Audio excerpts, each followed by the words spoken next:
Hello everyone. Once again, this is your AI. In mathematics naman po tayo. So as you can see, GCF po ang nasa blackboard natin, ang sa whiteboard. GCF stands for Greatest Common Factor. Isang prerequisite skill para sa fraction is to know how to reduce the fraction in its lowest term.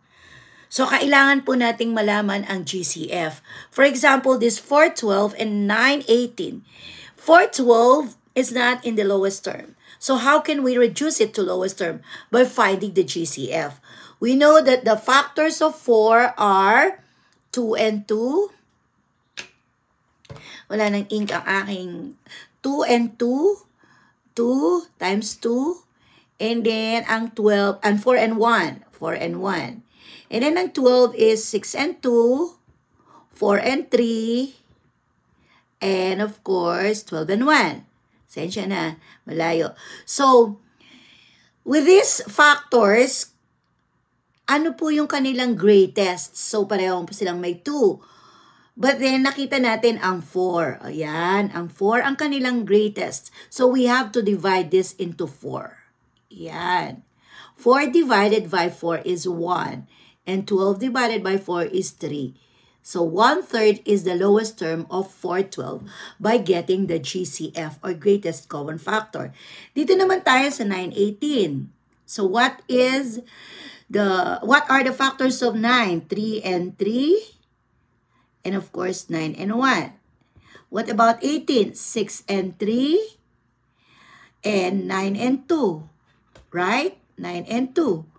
And of course, 18 and 1. Okay?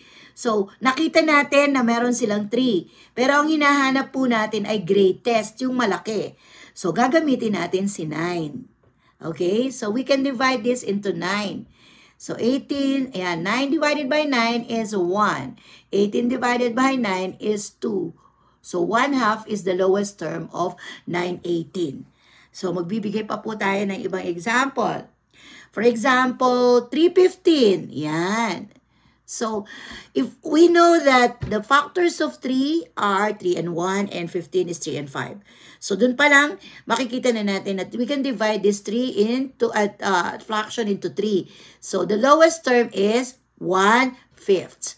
In adding fraction or for fundamental operation in fraction, hindi po tinatanggap yung hindi naka-lowest term. So, ang unang prerequisite skill before we can proceed to that for fundamentals is to reduce fraction in its lowest term.